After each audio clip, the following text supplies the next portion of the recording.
Greetings! Welcome to our show, Ghosts Are Near, where we discuss various aspects of the paranormal and paranormal research. I am your host, Keith Johnson, the founder of New England Anomalies Research. With me is my co-host, Sandra Johnson. Hello there. Also the co-founder and senior member, Carl. Good evening, assuming this is broadcast in the evening. Well, we hope so. Odds are for it. It should be. It should be. 8 p.m. Tonight, we have a very dynamic guest for you. Derek Bartlett is the founder and president of Cape and Islands Paranormal Research Society, otherwise known as CAPERS, and we're really excited to have such a guest on our show. It's been a long time since we've seen each other, but we're glad to have you here, Derek. Yeah, it's been a few years, but thank you for having me, guys. Very glad to have you. Welcome. Thanks. I think we just met you that one time at the main conference, if I'm not mistaken. Yeah, and your computer wasn't working, and I had to go up there and get and that all up. You saved the day for us. We do appreciate that. But you guys made the day. I might have saved it. You guys made it that day. Well, thank you. Thank you so much. I still think you should have kept your nice trench coat on. That's beautiful, that black trench coat. No, I'd be a floating head on this Saturday. Yeah, that's true. But he was looking very cool when he walked in. It's too late now. Well, let's talk about how it all became started. How you started the CAPERS Research Society, and you found yourself on the Cape and Islands. Right. Yeah, Right. Yeah, you know, came up with a haunting, and actually, the thing was, I took a photograph. Okay, go back as a child. Grew up with the famous TV shows In Search Of, you know, Night Stalker, and all that stuff like that. And I was in Vermont, Hardwick, Vermont, and I took a photograph of a person that was staying with us. And when I brought it home and had it developed, there was something odd about it. It looked like someone standing behind behind her, and in the center, as we know, looks like a bolt of lightning, but it never touched either end of the photograph. It was just in the dead center of it, and I couldn't explain what it was. So I had sent it to a team that was already established here in Massachusetts, and the next day they put it up on their website and said, "Look at the photograph we took." Oh. So I wanted to find out I wanted to find out what it took to become a ghost hunter, because I thought back in the day in 2000 that you needed a parapsychology degree, or you know, you needed some degrees in this, and I found out it was a very amateur field. So I had taken a look at different websites, and all of a sudden I gathered every book I could, because I found it was an amateur field, and learned and studied, and I wanted to bring professionalism to this field. You know, instead of people taking other people's photographs, I wanted to become, you know, an entity or a group when I started. You know, so then back in 2000, it wasn't a very smash hit type of findings as it is today, to become a ghost hunter or a paranormal investigator. So here I am by myself in a cemetery, which of course you're never supposed to go alone, but you know, at the time I had a couple of people join me for fun, giggles. But then I found a few people that took it more seriously, and as seriously as I did. So I ended up in 2004 having a good team. We became incorporated in the state of Massachusetts and became a 501c3 corporation, a pure federal government recognized nonprofit organization in field studies. We do, you know, the ghost hunting, paranormal investigation, from ghosts and hauntings to cryptozoology to you know, all those things above us, maybe, you know, possibility, to anything. You know, it's one of those things. And here I am today with a core group of individuals that have the same professionalism.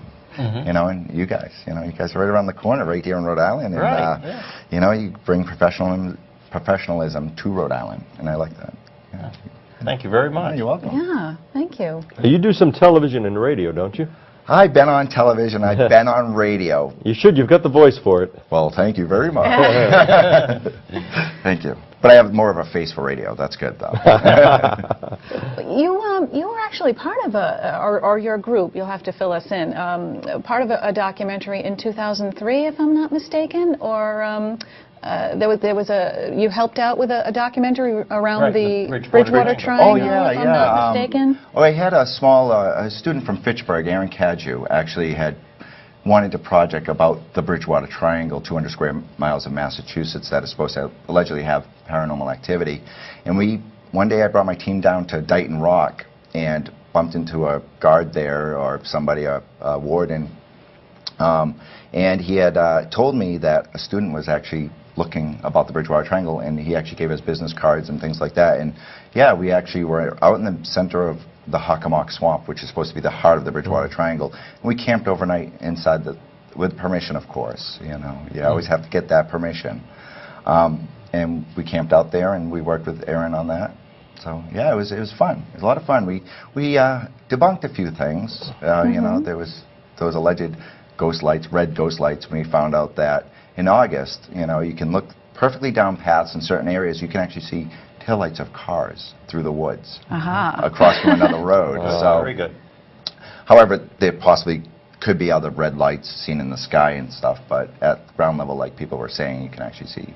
But it's good. It's a great area. Yeah, we I've were been actually at that site, yeah. right recently talking about the Bridgewater Triangle and Dark Woods with Chris Balzano. Oh yeah, Chris. Yeah, Chris is a good guy. He's one of the rarities here. Well, rarities as far as when it comes to professionalism as well. And we do have professional people in our field. And you know, I met Chris in Maine a year before I met you guys. So he was just a little guy, Crossroad with the team he runs, and yeah, he's a good guy. And he finished his books. Yeah. Ah, great. Yeah. Fantastic. Well, I have several notes here. I don't have to rely on Sandra's notes tonight. Well, these are limited notes. They're called Derek stories. Can you tell us the goose hunter story when you were pulled over in New York? Recently. Actually, it wasn't recently, and it was here in Massachusetts. And it was by my hometown. We'll get the details straight. But yeah, I did get recently pulled over in New York for taking a right-hand turn on a red light. That was why you got pulled over. Which reminds you that you cannot take a right-hand turn on a red light in New York anywhere. So it's that pedestrian thing. Yeah, because there'd be no pedestrians left in New York. Right. And we just take it for granted, of course. Yeah, in 2005, I was actually pulled over not for speeding. It was just a registration problem. And the state trooper had pulled me over, and he had asked, you know, what these cases are in the back of my car, which we carry our stuff in as paranormal investigators. And I had told him that it was ghost hunting equipment. That is when the officer immediately put his hand on his revolver, stepped away from my vehicle, and says, "Can you step out?" And I'm like, "Yes, sir." And he goes, "What did you say, goose hunting?" I was like, "No, ghost hunting equipment. Open them up." You know, and of course, here is the EMF detector. There's no rifles, pistols, but EMF detector, you know, and different things like that. And he's like, "What is this for?" And of course, I had to explain what a ghost hunter was back in the day. I think he got a chuckle. Okay, and another Derek story, the time you had no flashlight, so you used your butane lighter.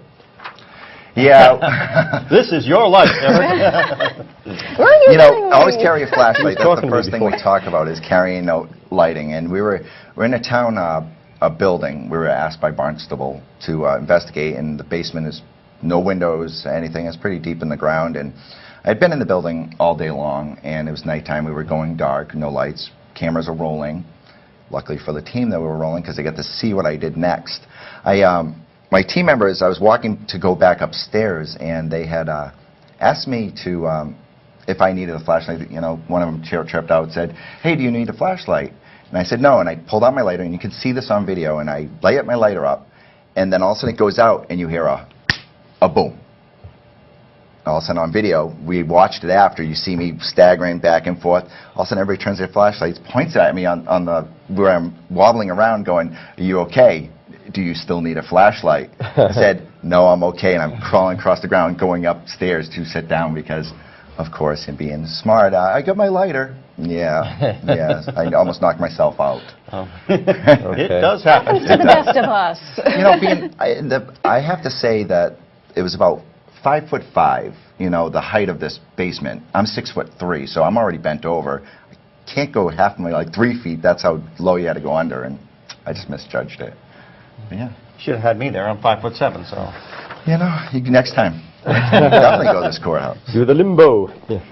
And there's another story about when you actually experienced some physical sensations. You were touched or grappled during the course of a paranormal investigation. Yeah, there's been over the years of doing this, you know, people usually get into it because they have their own paranormal experience. Right. I took a photograph I couldn't explain and never had a ghost experience.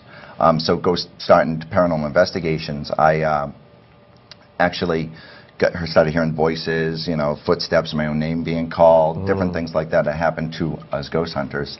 And it wasn't until the time we were doing a residential investigation in Granville, Massachusetts, where the home was built in 1800s for Civil War dignitaries. And I had taken the team in, and the woman was living there by herself. She had grown up in the house, knew it had ghosts. Now she's living alone because her parents had passed away and gave it to her as, you know, as basically down generations, keep it in the family. And now she's actually became alcoholic not to see the ghosts because she was experiencing them when she was sober, so she drank not to see them. And that was our main concern, was to help her stop her drinking, you know, really try to help her out. And this was my first physical, actually, encounter where I was in the bedroom where she said she'd get poked by a cane, that's what she called it, by the old lady that used to live in the house. Well, it wasn't until the time I was with who now is my director of Ghost and Hauntings Division, Deborah Hearn. She was with me, and this was her first case, and we were doing EVPs in the bedroom. Now, this is 3 years ago, so I'm giving my age away. I said out loud doing EVPs, I said, I'm 33 years old, how old are you? Just to see if I could respond in the recorders. That's when, now, to set you up just a little bit, I'm 1.5 feet away from a wall, and that's it. That's when it felt like 2 knuckles, got me in my right shoulder blade from behind, and then a hand, it felt like a hand, grabbed me from behind my neck and actually physically forced me down. Now, I'm a former recon sniper for the United States Marine Corps. I can take care of myself with people, but I could never. I was panicked, I was stricken, I yelled, I quit, an expletive, I ran outside of the house. Not in front of the homeowner, you know, under my breath, white as a ghost, I turned. And Debbie didn't know what was happening. It was her first case. She didn't know what was going on, and so she thought I was testing her. However, I was forced down. You see me on videotape being forced down, and but you don't see nothing behind me, anything. You see me fighting. Actually, when it grabbed me, and with such a force that the tape recorder that was in my hand, laying flat, actually flew out of my hand because my whole body jerked forward. And we had a skeptic on the team who had was a skeptic, geology degree from Yale University and Harvard Business Law. She was monitoring our base for us. So she was watching our air ion particle counter readings, our temperature readings, and she didn't know what was going on because she's across the other side of the house, and she recorded at that moment 9 degrees increase in temperature in 1 second. It just snapped, just like that. The whole room heated up. Now, I'm outside, and to keep my radio and TV voice, I'm a smoker. And I think I had 3 cigarettes in like 2 minutes, you know? And then I thought to myself, I can't quit. This woman is actually going through something. I'm here to help her. And that's why my motto had always changed. Instead of looking for the evidence, I'm here to help people no matter what they're going through. If they're not going through anything, but they believe they have their ghost, I'm here to help them. Good. So, you know, that's where I said, pulled up my pants, you know, tightened my shirt, my belt would get a little bit tighter, and sternly walked in and said, okay, what's going on? You know, we got to really take care of it. And we did. It worked out to be really well. She's still living at the house. She doesn't drink anymore. She's actually, you know, she has 3 other female ghosts that live in the house. Ended up being a pastor that lived there that we guided up the golden staircase. So she's living there, and she's doing well. That sounds like it was a great success. It was. Quite an intervention. Yeah. Intervention, yeah, the case was something of a catharsis for you. Yeah, in that sense. it did. It totally brought me to a different realm of ghost hunting, which now I do. We get the calls, as we all know, that 2 o'clock in the morning, people haven't taken their medication. Yeah, right. We still, I don't pass them off to anybody. It seems that I get all those cases because other people pass my name on to them because I take them. And we do. We help them in any capacity. But again, having that experience, I've never yet, again, have that experience and seeing things. You know, we see our dark shadows. We see different lights. To see a full apparition, no, I've never seen anything in a clothes or face, like a human face, but I've seen the shadows and things like that. I've been doing it for 7, 8 years now. So. And to the extreme skeptic who would attribute this sensation to, or these sensations to suggestion, why hasn't it happened since? Why didn't it happen before then? I don't know. Yeah, that's one of those things that always question me, will it happen again? And to the skeptics, I love skeptics. They keep me grounded. They keep me looking inside the box because I'm always outside of the box looking around. And but yeah, you know, it's why never again? You know, that's my only experience ever will I have? Yeah, if it is, that's okay, you know. Means you got back in the saddle, so to speak, Yeah. you know, and turned a traumatic experience into something very positive. Yeah, it did, and especially for the clients that we have. Now, I know we get those 2 o'clock calls too. By Oh, the yeah. way. Yeah, that's why I said we definitely know They're that. passed off to us too. Yeah, well, speaking of outside of the box, well, sort of outside of the box, do you use or do you have psychics and sensitives participate in your group, and how do they? What is their role? How do you utilize them in your organization? We do it at different capacities. I'm a paranormal investigator. Psychics and sensitives are paranormal to me, so I have to see how accurate they are. So we never give them any information before we walk in, just to see if they can pick up on anything. The team I have, they know the equipment first. They know how to become a paranormal investigator scientifically and educated that way. We don't have just strict psychics that walk in. So they have a job first to do with cameras, the equipment, the mapping, and everything like that. Then they keep their notebooks. They write down their notes. And they kind of give it to me. They know the case, however. They know what's going on, but they get impressions or different things like that. And then when we research the building and the history, just to see if there's a little tidbit of something they've given us that can be cross-referenced to what possibly could be there. You know, and yeah, we have good people on our team that have been dead on, and sometimes they're not. But, you know, and I don't put them out in front saying, we got a psychic, she's going to find out everything, or he's going to find out everything for us. Right. You know, but they're investigators first. Right, yeah. But, Right. but they add that little extra bonus to us at the end. They're investigators who specialize. Yeah, Yeah, if they you have want, the intuition. yeah, like Deborah Which Hearn. I think we all have. Deborah Hearn is actually a sensitive psychic. That's what I call it. Member of our live studio audience. We have hello, studio audience. Hey! Glad to see you. They are with us. Yeah, even the one you can't see sitting over there saved a seat. So. And speaking of psychics, maybe this is what is a good lead-in for this question. What would be, in your opinion, your most vital piece of equipment? The investigator. The investigator there. I thought you might say that. Yeah, it's like a typical answer. You know, the investigator themselves. If you know, we have those senses and you know, the things that crawl up our spine, and they just get this hint of something. You know, if it wasn't for them behind this scientific equipment, we wouldn't be gathering data. You know, it's the investigators themselves. But yeah, so. Well, we were very impressed, Keith and I. Carl wasn't there in the main conference, but we were very impressed with your presentation on the Bridgewater Triangle. Yeah. Can you give us some of your experiences there? I mean, I know you said you have debunked a few things, Yeah. but perhaps there are those things that you haven't yet, that you experienced and you haven't yet debunked. Well, we definitely know it's Indian. Everything is around King Philip's War for here in you know, it goes from Plymouth all the way to Rhode Island, and it is sacred. It's sacred ground. I brought people out there, two individuals that said there was a woman, Native American, standing there watching us, but these people have never talked to each other, and it's in the same place, and they were sensitive psychics. So there is something, you know, people see them in boats, kayaks, different locations throughout the Bridgewater Triangle. Again, it's 200 square miles, but within that there's Native American sacred sites, and they call it Hockomock Swamp. Of course, Devil's Swamp, that's what it's named after. So the Indians must be onto something about that. Is it a portal haunting? Because people see UFOs and different Bigfoot. things like, yeah, Bigfoot. Yeah, so the cryptoids and everything. Yeah, everything comes in. You know, they say, you know, it's possibly that all the paranormals, you know, intertwined into one, but in this one area. Is it portal? It could be, you know. And could you just, you know, we have a lot of people who are not from the Rhode Island, Massachusetts area watch our show. Could you just give them the location, the parameters of what exactly the Bridgewater Triangle is? What location? Yeah, it's from Abington, Massachusetts, to Freetown to Dighton. It's within this triangular shape. It's about 200 square miles, as Lauren Coleman. Actually, Lauren Coleman is the one who gave it the name. And it's the events inside it. Yeah, you know, there are N.E.A.R Rock. If you look on up the N.E.A.R Rock, Profile Rock, the Freetown State Forest. It's located. The best way to describe it is Route 24 in Massachusetts and 495 cross.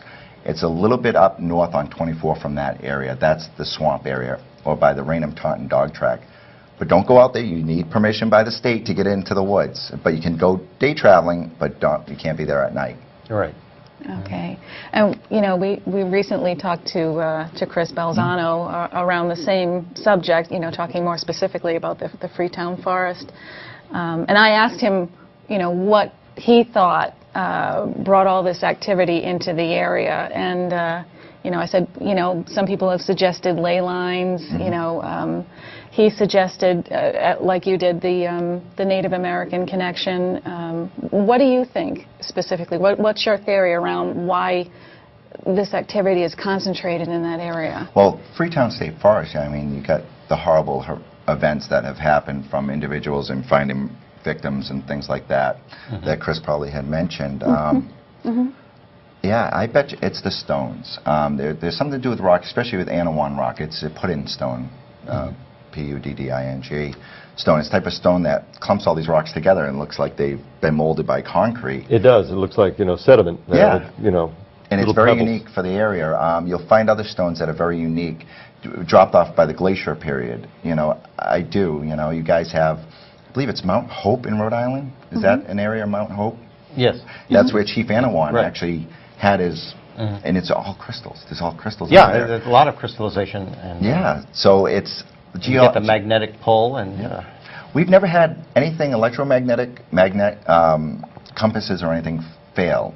So we don't know if it's electromagnetic impulse in the ground or what it is, but I think it's a more spiritual type of things. You know, it was a trail through the Bridgewater Triangle or through the Hockomock Swamp. It was a storytelling trail, actually, where you leave a pile of stones and the Native Americans would actually see the stone shape and go, I got to tell you this story now, you know, to keep the stories alive, and that's how they tell their stories. But the Freetown State Forest, I do have a story out of the Freetown State Forest. My uncle actually is the last house next to the Freetown State Forest, and I grew up there, and we were out in the woods one day on a ATV, and we saw a fire. And as we're driving by it, we had noticed, we stopped because we thought it was actually a woods fire. And we saw individuals around the fire dancing, and then all of a sudden the images like started blocking out the fire, so they were actually getting closer, and we took off on the vehicles, and we believe it was a ritualistic type of dancing in the middle of the woods. So, and that's when the bodies and satanic rituals were found out in the woods at the time. But actually what it is, I don't know. It's a unique area. Yeah, I actually even asked Chris, so have you been out there with your dowsing rods, and he just laughed. Right. Yeah. Well, you wanted to ask about a place we've actually investigated too. That is. The Colonial House Inn. I know it goes under a different name now. I'm not Yarmouth. Route 6A in Yarmouth. Yes. Yes. Right. Yeah. We actually participated in a documentary there called 14 Degrees, but I understand that that's sort of a home base for you. You've done a lot of investigations there, if I'm not mistaken. Yeah, did you read I mean, we actually have a document case where somebody actually had an encounter there. We have never investigated it. The cool thing about it is because the owner doesn't tell you what's going on. He wants you to find out. You're right. He doesn't want to prejudice you. And right. He doesn't want to tell you what his guests are experiencing. I know all the stories about it. It's supposed to be true. One of the former employees used to be on our team, worked there, and that's how he actually found us. He wanted to tell us his ghost story, and he became an investigator, and it's actually on our website. Where we can be found, and you know, it's his true tale about that house, and you know, that area alone. I can't tell you where it is. We have a graveyard. It's called Graveyard X. It's right down the street. Really? But there's, let you know, there's 9 cemeteries around there, or graveyards. So good luck finding it. I didn't even know that. But we have Dark Shadow. You can follow a Dark Shadow, and she'll follow you. We call her Old Lady because she looks like a hag lady. She walks beside you. Those orbs that everybody talks about on film, you can see them with your own eyes. You can actually see these things going down the street and down the roads, dividing roads. And actually, we just had Mr. John Zaffis out there. He knows there's an elemental entity in the woods because we've all got sick and something else. Surprise. Yeah, beside and they tend to be very territorial. And we're talking about the Puckwudgies with Chris, and, you know. That's Chris's area, and that's Mr. Belange's area. Puckwudgies, that's, you know, the little guys. In the, Right, yes. On Cape Cod, we have marsh people.